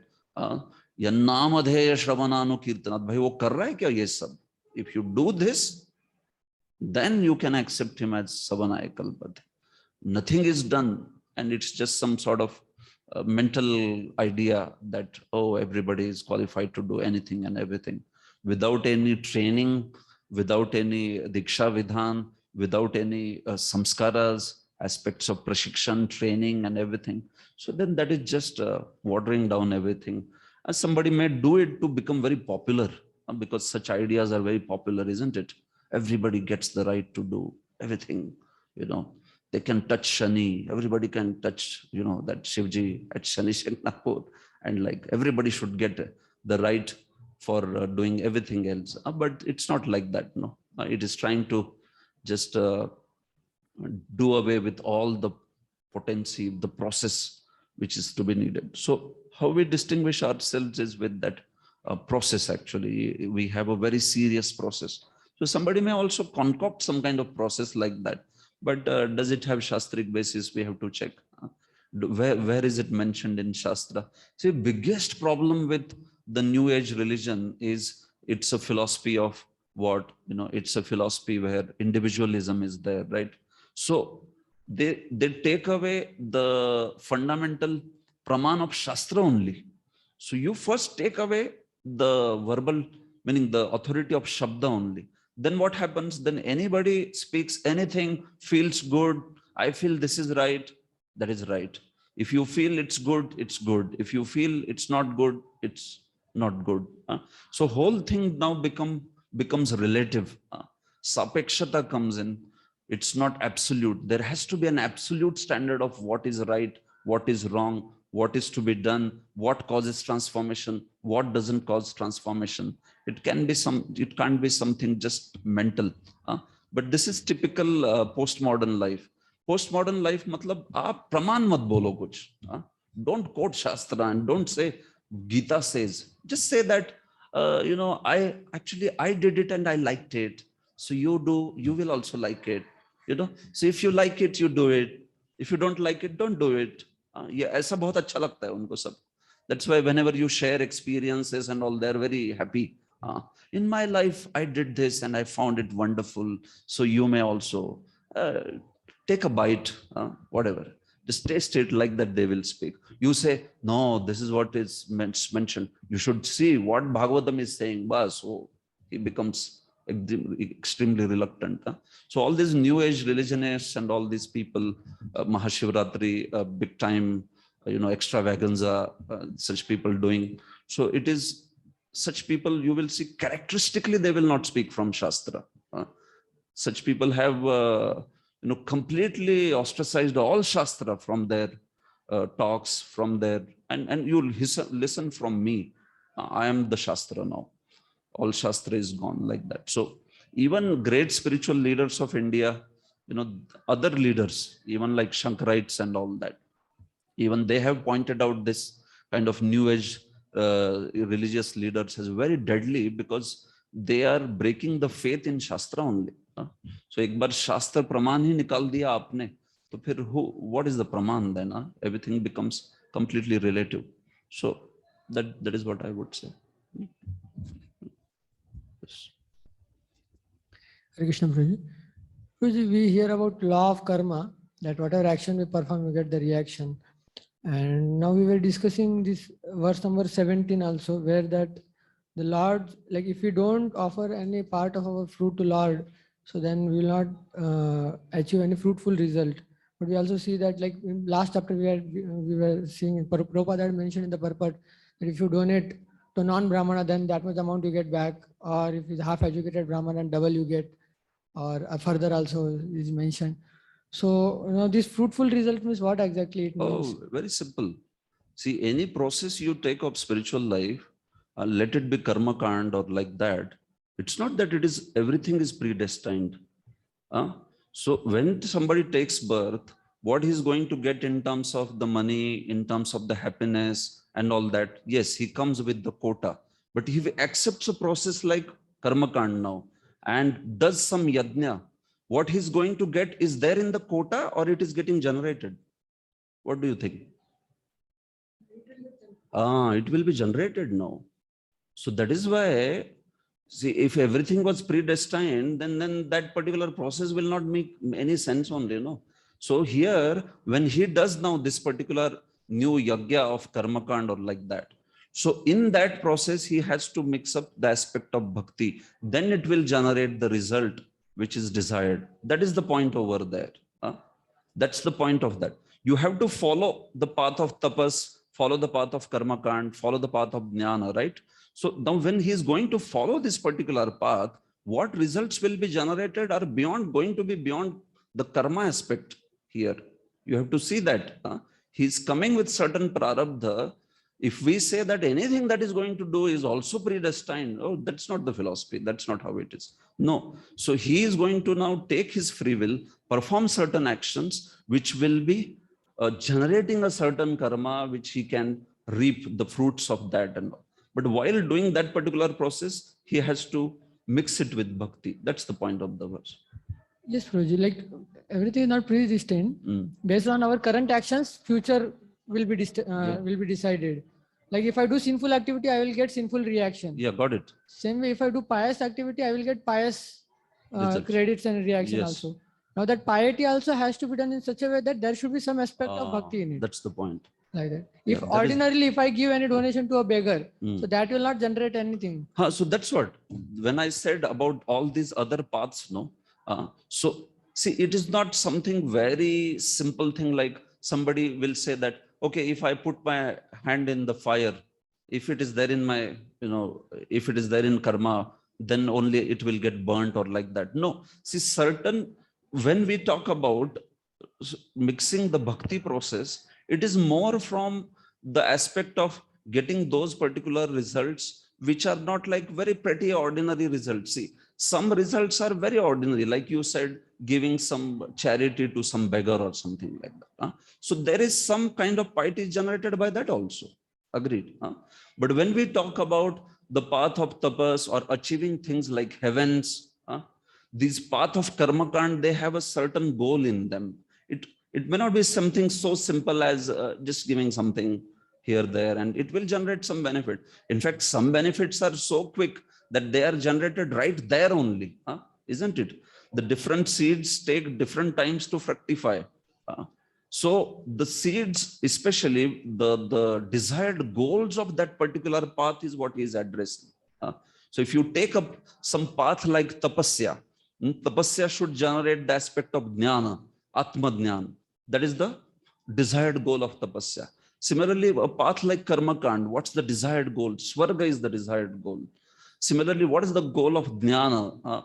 So tapasya's goal is jnana, jnana's goal is moksha, like that. So all these desired goals of certain paths, they can be only achieved if there is bhakti. That is the point over there. Certain kind of benefits and all that, they will obviously be there, because when you talk about pious, so to say, punya, punya is multiple levels of punya have been spoken. So there is some punya by doing some good activities for bhuta or whatever. Bhutas mean the living entities, and feeding some beggars, feeding some this thing. But what's the desired outcome of a process? That is what he's addressing. Okay, that's it. Okay. Fine. So we will complete this section. I think we will end with this today. Okay, text 20.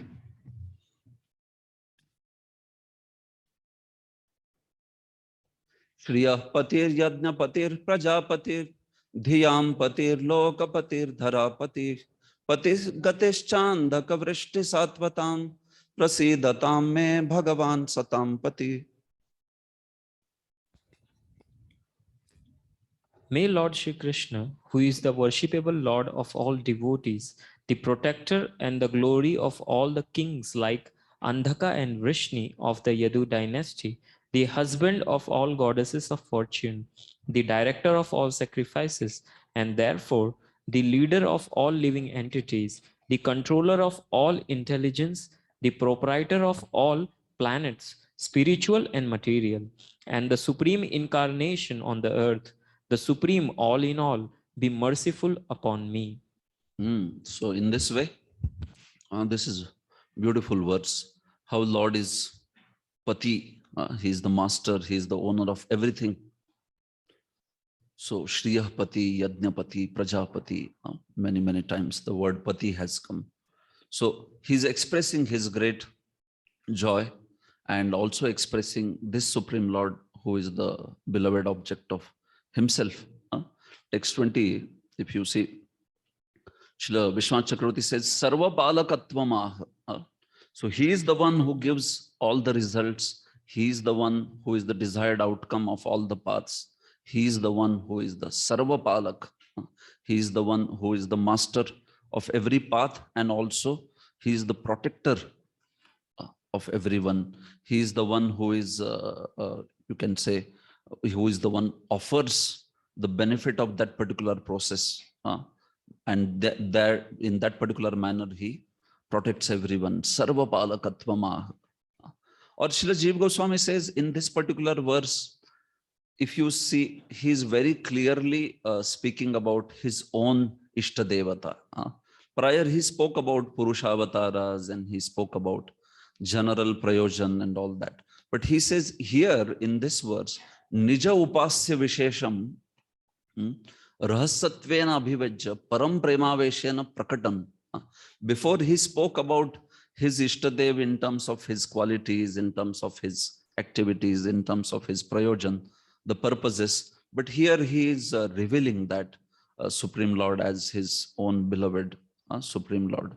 How he's revealing in terms of talking about Patir Gatishchandhaka Vrishni Satvatam Pati. That Sri Krishna who is his Ishtadeva, like that. Of course, he has done that once before also, where he Vrishabham Satvatam, that particular verse. But especially here by saying Andhaka Vrishni Satvatam Patir Gati, Srila Jiva Goswami says that he is also revealing very explicitly his own beloved Lord, Supreme Lord, Shri Krishna, in this way. Otherwise, till now, he has been speaking more in terms of his qualities and activities, which can be applied in a sense even to the incarnations of Lord, other incarnations, or like that. Here he is saying that Supreme Lord, may he be pleased, who is Andhaka Vrishni Satvatam Patir Gati. So he is Shriyah Pati, he is the owner of, or the master of all opulence, Yajnapati, Prajapati, Dhyampati, he is the master of all the intelligence. Lokapati, Dharapati, earth. Patir Gatish Chandhaka Vrishni Satvatam. And he is the master, he is the destination of Andhaka and Vrishnis, all the devotees in Andhaka Vrishni. It can also mean, Vrishnis can also refer to the Brajavasis. Sambandhat Vrishnaya, like that. So Vrishnis can also refer to the Brajavasis. So his own beloved in terms of Shamasundar, that is also being revealed in this particular verse. Patir Gatish Chandhaka Vrishti Satvata. So Pati means that they have accepted the Supreme Lord as master in the Prakat Leela. Gati means they are actually, they want to go back to Dwaraka, which is a Prakat Leela. Many of these personalities in Lord's Dwaraka Leela are also from original Dwaraka, right? They go back with the Supreme Lord, the original Dwaraka. So Pati is showing about Prakat Leela, Gati about a Prakat Leela.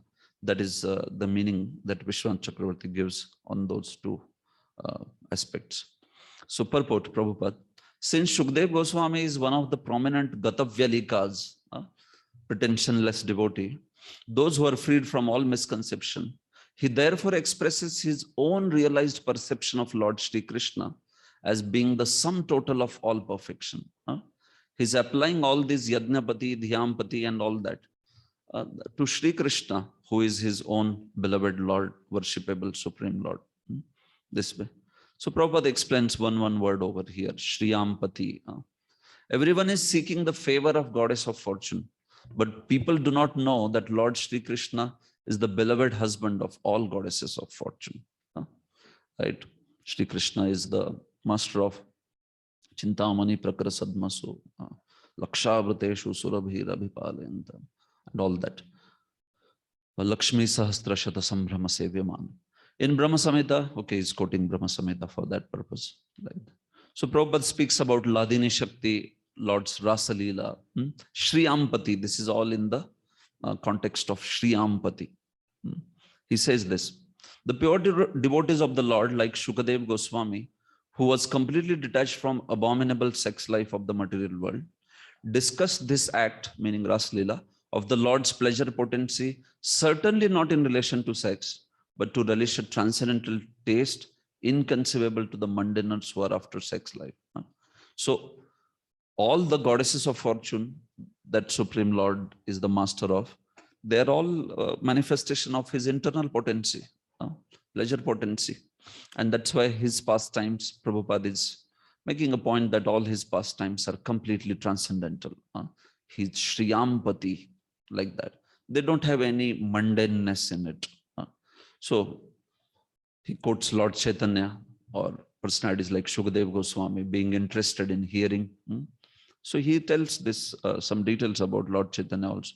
He never even heard the prayers of the Devadasis offered in temple of Jagannath. Lord Chaitanya never heard even the prayers of Devadasis. Prabhupada is saying here. Because the sannyasi is forbidden to hear songs sung by the fair sex. So he was so strict. He didn't allow anybody to, any Mataji to come near. And they always offered even obeisances from a distance. Not only that, he didn't even hear the prayers of Devadasis, he's saying. And they sing beautiful Jagannatha's glorifications, or sometimes even Gita Govind and all that. But he says that he was such a strict sannyasi. And such a person, such a personality, he was most interested in hearing the Lord's dalliance with the gopis, Lord's pastimes with the gopis and Srimati Radharani. So Prabhupada is speaking how this is completely transcendental. He speaks further about Yajnapati aspect, the aspect of Yajnapati, how Lord is the master of all the yajnas, even those which are Devata yajnas and all that. There also Supreme Lord is only worshipped as the chief Yajnapati. There is Pradhan Devata for whom the yajna could be made, but then Lord still remains there in that yajna also. Any kind of yajna, he stays there as the chief deity. And along with that, some Upasya Devata would be there. Pradhan Devata would be always Lord Vishnu.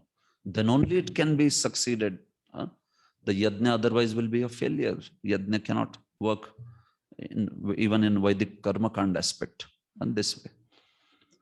Further, living beings are proportionally endowed with intelligence in terms of their previous activities. So he's explaining now Dhyampati, like that. So Dhyampati, he is the one who also gives the intelligence. Mattaha smritir jnanam apohanam cha.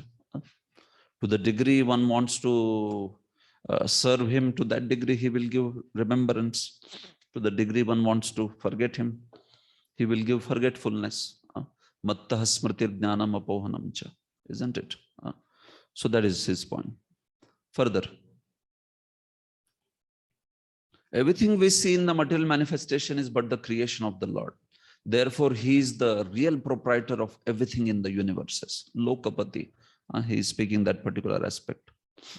The conditioned soul is very proud of becoming husband of even one wife, but the Lord laughs at this.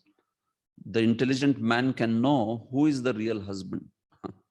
Factually, the Lord is the husband of all the women in this creation, in his creation, but a conditioned soul under the control of the Lord feels proud to be the husband of one or two wives. So he is complete enjoyer, Supreme Lord. Finally, he says, all these qualifications as the different types of pati mentioned in this verse are meant for Lord Krishna.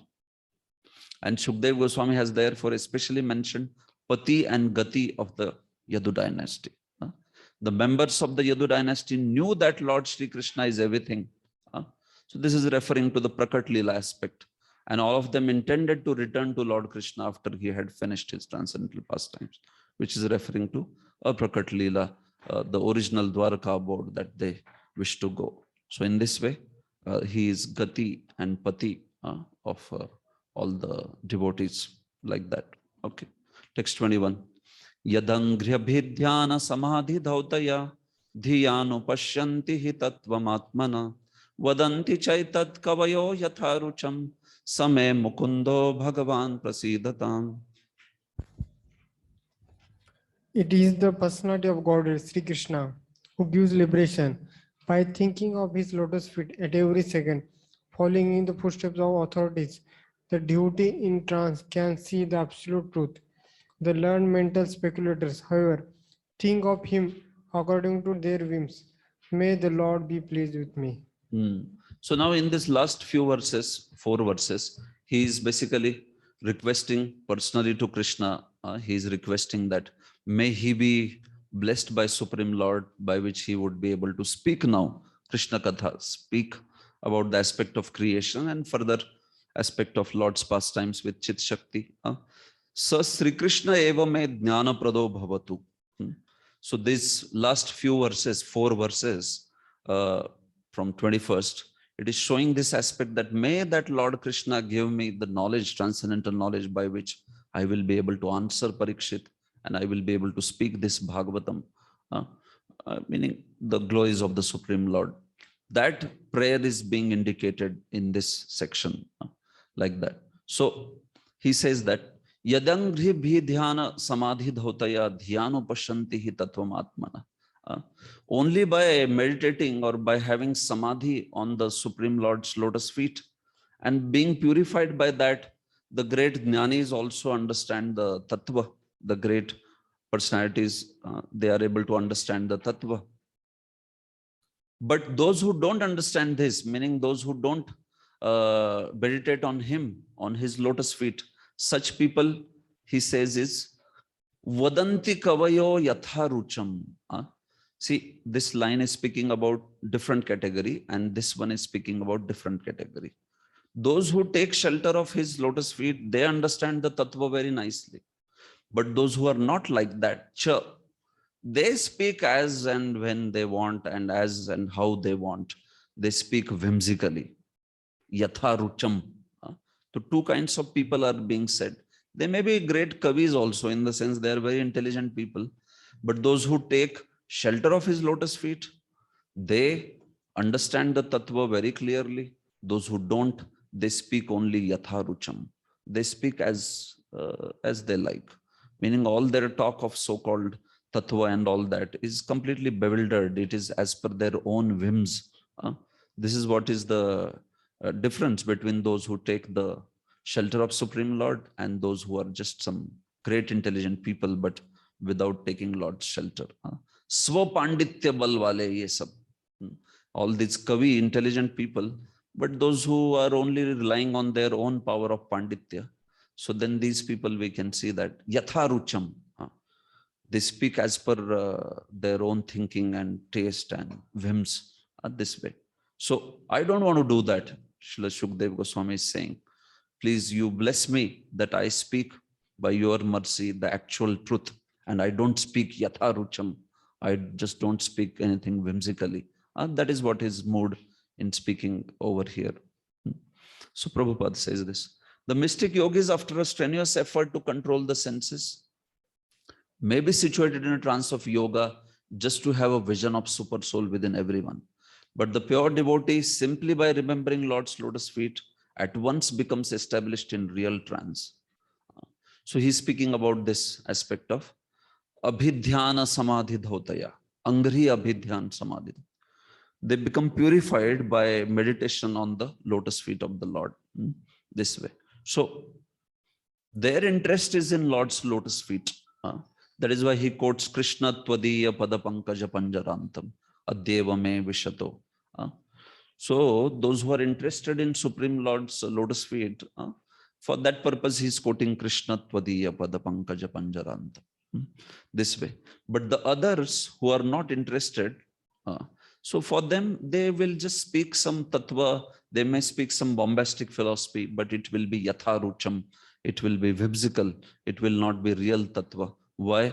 Because Lord reserves the right of not being exposed to such mental speculators. This way. Prabhupada says this. Because they cannot enter into network stems of the lotus feet of the Lord. All mental speculators differ in their conclusions. And at the end, they make a useless compromise by saying, as many conclusions, as many ways. What is that? Yatomat, tatopat, yatomot, tatopat, Prabhupada would say, right? According to one's own inclination, yatharucham. So that is yatharucham, yatomat, tatopat. As many paths, as many conclusions, those many paths, like that. But Prabhupada writes amazing line. But the Lord is not like a shopkeeper trying to please all sorts of customers in the mental speculator exchange. Mental speculator exchange mein, Lord is not like a shopkeeper. Stock exchange hota hai, वैसे mental speculator exchange. And he's trying to satisfy everybody. Oh, this is also good. This is also good. Yato mat tato pat. No, truth is, truth is one, and it is coming by Lord's mercy that way. So they may speak a lot of stuff. Just like there are Nyayayikas, also there are, people like Nyayayikas or Nirishwarvadi Sankhyaites, Vaisheshika. They speak bombastic philosophy actually. If we hear each one of the philosophy, we may not be able to even understand, forget about defeating it, that how this is incorrect, like that.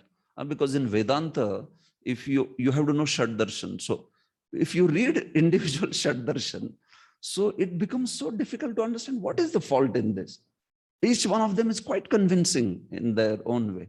Only when you hear our acharyas finding, where all it gets wrong, then it will click to you. Oh, it is like this. Okay. So yatharucham, actually, they speak like that. It's very extremely intellectual, and it may appear extremely logical also, but it is yatharucham. It is giving a conclusion which is incorrect. And that is what is Vedanta Darshan. In Vedanta Darshan, especially in the 2nd and 3rd chapter, Vyasadeva systematically deals with each one of this darshan and shows where it has gone wrong and what is the real Vaishnava Siddhanta, like that, this way. So that is the point over here. So yatomat tathopat, what to speak of weird ideas of yatomat tathopat and all, they are just like, too away from even, some competent explanations of yatharucham, like they are just some weird explanations of something. So the pure devotee never tries to see the Lord by mental speculation. He wants to know by mahajano yena gatah sapantha, this way. like that. Therefore, there is no difference of conclusion amongst the Vaishnava acharyas regarding the Lord and the devotees. Right? So, yes, there is no difference in terms of bhakti, bhakta, and Bhagavan. But rasa and the finer details of tattva and all that, naturally, there would be some differences. But these differences are not on the tattvic aspect. They will be more on the rasa aspect, which is wonderful because Lord is full of Vaividya, Vividta, the variety. So, like that. So that is why we should know that when we say there is no difference of conclusions, that is in terms of the essential Siddhanta. Otherwise, there is a big discussion on also on the differences. There is similarities and differences. We should just know when to concentrate where, isn't it? Otherwise, we concentrate on similarities in a wrong context and focus on differences in wrong aspect. So when it comes to Sampradaya Nishtha and it comes to following the Siddhanta of our Acharyas, we focus on differences. But when it comes to the overall Vaishnava unity and when it comes to dealing with the challenges of atheism or non-Vaishnava philosophies and all, then we focus on similarities like that. Otherwise, on one side there is Sampradaya Nishtha.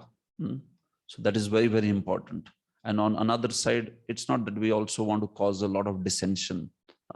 No. So both the aspects are there. So that is why in devotee's life also, he has to know where to focus on similarity and where to focus on the differences. It's very important. Otherwise, we may just end up speaking all the other sampradayas ideas, which are sometimes very systematically refuted by our acharyas and all that. So that is why a serious devotee can go a little bit in depth and understand things. Okay. Text 22. Prachodita yena pura saraswati vitanvata jasya satim smritim ridhi swalakshana pradurabhuta kilasyata same rishinam rishabha prasidatam. Yeah.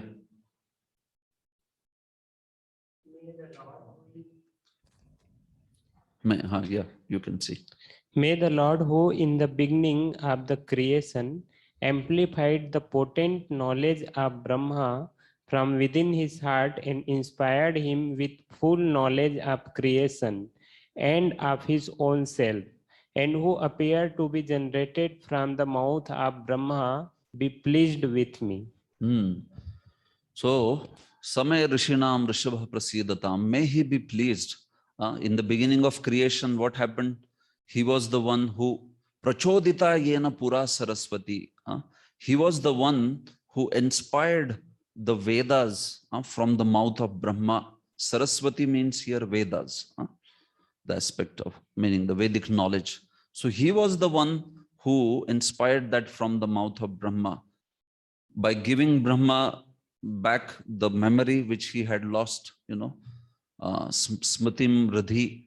So he was the one who expanded this knowledge within the heart of Brahma and then finally caused him to speak this knowledge. All the Vedas came out from 4 mouths of Brahma, isn't it? So he was the one who caused it. What kind of Saraswati? What kind of Veda? Swalakshana.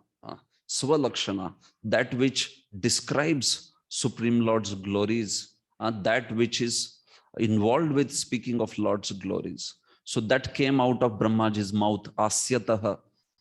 So may that Supreme Lord be pleased with me, one who is the master of all the, or the best of all the rishis. So I am also now going to speak.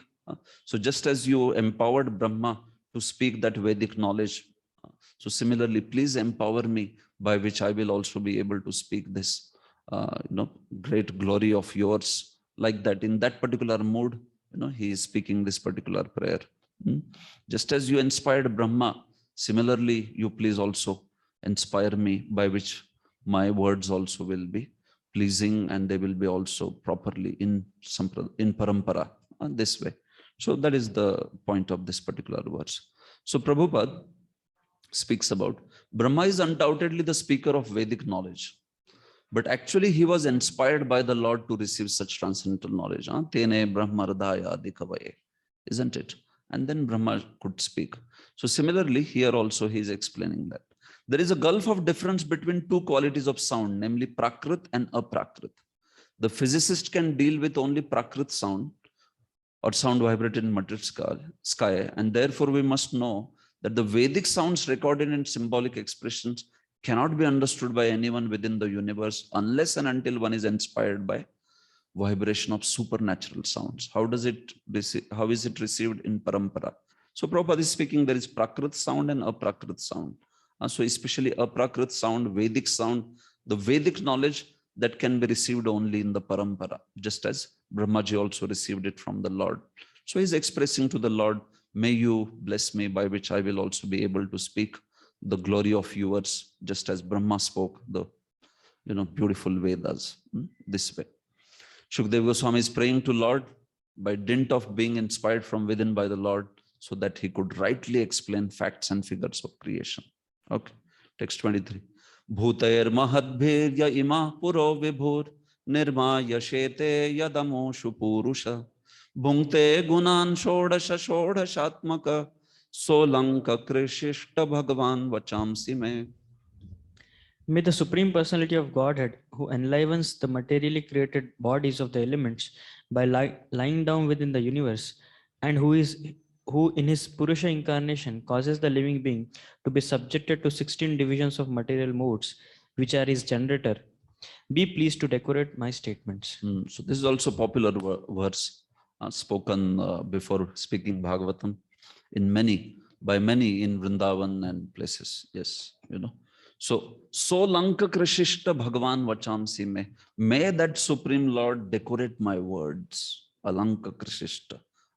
So it's a very nice prayer for the reciters of Srimad Bhagavatam, like that.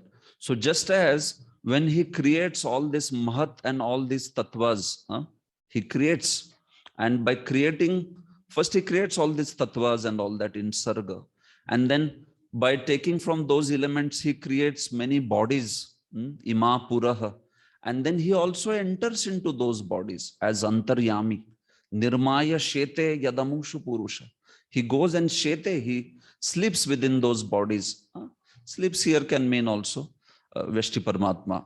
It can mean Samashti Paramatma. All. So he is the one who enters as antaryami, and by which he makes the everything enlivened. So such Supreme Lord, bhunkte gunan shodasha shodashatmaka, lying there or being there as antaryami, he also enjoys it is said shodash gunan bhunkte. He enjoys the tattvas, shodashatmaka, because he's considered there to be the generator of all these 16 tattvas. What does this verse say? When it is said gunan bhunkte, basically it means that he enjoys the srishti leela. Or it can also mean that bhojayate, he creates all these bodies and allows the jivas to enjoy. So although bhunkte means he enjoys, but here what it means is he enjoys through jivas, or rather he causes jiva the enjoyment. That way you can say. Another way you can understand this verse is he enjoys the srishti leela aspect. So just as he creates all the elements, creates all the bodies, enters into everybody's heart, and then he enjoys the srishti leela. Similarly, he is saying that let that Supreme Lord, he may enter into my words, and he may relish my words. He may be happy with my words, which I am going to speak, like that. Just as he has entered into everybody's heart, he may also enter into my heart, my words, and he may relish these words then, the words which I am going to speak. That is the purpose with which he is speaking over here. Because he is antaryami, he only can decorate my words, right? Can somebody else decorate words of somebody else? Like, can I decorate your words? Because the words are going to come from your mouth. So can I decorate your words? No. But one who is inside can decorate, right? So that is why he is praying like that, saying that you please decorate my words because you are antaryami. And may you also enjoy my words just as you enjoy Srishti Leela when you do this Srishti Leela. Because for Lord, everything is enjoyment. Other day I was saying, right? Even though when he does Srishti Leela, that is also like Leela. He just does it out of result of his enjoyment. This way. So Bhunkte can be explained in that particular way. Different ways it can be explained. Bhunkte can means he causes jivas to enjoy, or he himself enjoys the Srishti Leela aspect. It doesn't mean that he enjoys the material sense objects. That is not the aspect which is being spoken. Okay. Purport. As fully dependent devotee Shukdev Goswami, unlike a mundane man who is proud of his own capability, invokes the pleasure of personality of Godhead so that his statements may be successful and be appreciated by the hearers. The devotee always thinks of himself as instrumental for anything successfully carried out, and he declines to take any credit for anything done by himself in this particular way. So that is his mood. All these 4 verses, that is his mood basically. That may Supreme Lord, he enter my words and he may make those words useful in this way, like that. Prabhupada says that without spiritual touch, everything else is useless. So similarly, Srila Shukdev Goswami wants to say that without your touch, without you entering my words, all my words will be useless. Just as body without Atma is useless, so similarly, unless and until you enter my words will be useless. They will be like dead, like a dead body, this way. Okay. Namastasmaya Bhagavate Vasudevaya Vedhase Papurjnanamayam Saumya Yanmukhambu Ruha Savam. Yes. I offer my respectful obeisances unto the Srila Vyasadeva, the incarnation of Vasudev, who compiles the Vedic scriptures. The pure devotees drink up the nectarian transcendental knowledge dropping from the lotus-like mouth of the Lord. So I offer my obeisances to Vedhase, who is Vyasadeva here. Vedhas here means Vyasadeva, like that. So who is none different than Vasudeva, isn't it? Because he is Swam, meaning he is Narayan himself. Papur Jnanamayam Saumya. So he spoke this beautiful Vedic scriptures, and all the great devotees, devotees, they relish this knowledge or nectar coming from the lotus lips of or lotus mouth of Vyasadeva. Papuhu Jnanamayam Saumya. Saumya log jo hai, वो इस ज्ञानमय अमृत को जो व्यासदेव के मुख से आता है उसको पीते हैं. Like that he is saying. Saumya refers to the devotees. So I offer my obeisances to that Vyasadeva, because Vyasadeva was the one who taught him Bhagavatam, isn't it? He learned from the Bhagavatam, learned from Vyasadeva. So Vishwanath Chakravarti gives interesting meaning to this verse, says that this verse can also be for Lord Krishna. And in that case, it means that the Saumya means his Kanta, his wives or his lovers, gopis, and Yan Mukhamburuha Hasabam means they were able to get the nectar of Lord's lotus lips that way. And that made them completely qualified in every aspect. Prabhupada has also addressed these ideas in purport. Prabhupada has said, see, Prabhupada says here, this verse is primarily speaking about Vyasadeva, but that is Sridhar Swami's explanation. Prabhupada says, Srila Vishwanath Chakravarti has made a further advance, namely that the nectar from the mouth of Lord Krishna is transferred to his different consorts, and thus they learn the finer arts of music, dance, dressing, decorations, and all such things which are relished by the Lord. So by getting that nectar, they also became qualified in all the different aspects of music, dance, and dress and all that. So similarly, he says that this particular, the words that I am speaking, let they also become relishable to the devotees. Let they also become relishable to all the Vaishnavas. This way. Prabhupada has written a very important thing over here. He says that just as pure devotees are extremely, what you can say, they delight in the nectar of Lord's lotus lips. Similarly, they also delight in nectar of Lord's lotus lips in terms of the instructions that he gives. Right? Bhagavad Gita is also nectar of Lord's lotus lips, isn't it? And that is Saumya Papuhu. They are very much interested in it. So it's not that only they are interested in Lord's conjugal hi-fi pastimes, but they don't want to hear anything from which Lord is speaking as scriptures. No, they are interested in both. The pure devotees of the Lord, however, can equally relish the nectar in the form of profound philosophical discourses and in the form of kissing by the Lord in the rasa dance, as there is no mundane distinction between the two. Such beautiful statement he is making, right? Profound philosophical discourses, the aspects of tattva, and also the aspect of Lord's personal conjugal leelas. They are able to appreciate both.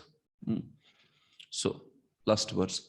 Etadevatma bhurajan naradaya vipruchate veda garbhobhyadat sakshat yadaha hariratmana. My dear King Brahma, the firstborn, on being questioned by Narad, exactly appraised him on this subject, as it was directly spoken by the Lord to his own son, who was impregnated with Vedic knowledge from his very birth. So, now I will answer your questions. Last verse he is saying. So next chapter onwards, he will bring up this discussion between Narad and Brahma. Once Narad Muni, he asked the same question to Brahma, which Parikshit has asked to Shukadev. So that time Vedagarbha Brahmaji, he spoke what Lord had spoken to him. So it's parampara. Lord spoke to Brahma and Brahma is speaking to Narada when he asked similar questions like Parikshit asked to Shukadev Goswami. This one. So Prabhupada says there is no use in theories. Knowledge must be factual. There are many things that are complicated and one cannot understand them unless they are explained by one who knows. So theoretical knowledge, just kind of some inductive knowledge is useless. One should take knowledge from the factual source, Guru Sadhu Shastra. That is the real way. So here it is being showed by Brahma, getting the knowledge from Lord and giving to Narada, in this way. Shukdev Goswami therefore prayed for mercy of the Lord so that he might be able to repeat the very same message that was spoken by Lord to Brahma, and Brahma spoke it to Narada. So that is it. One who hears these messages and tries to assimilate them gets perfect information of material creation. Thus end the Bhaktivedanta purports of 2nd canto, 4th chapter of Srimad Bhagavatam, entitled The Process of Creation. Okay. So I was hoping that I will complete this today and take something from the 5th chapter, but it's okay. We have 8 hours for 5th and 6th chapter. So I should be able to hopefully finish that. Okay. So thank you very much. We will meet on, okay, you have some announcement. Okay. Grantraj Srimad Bhagavatam ki jai. Srila Prabhupada ki jai. Nitai Gaur Premanand. Hare Krishna. This is announcement for all the devotees. This coming Monday, we have Ekadashi. And on the day of Ekadashi, as regular, we will have class from 2 to 4 p.m. We will not be having holiday on Ekadashi. There will be class on Ekadashi, timing same 2 to 4 p.m. Hare Krishna.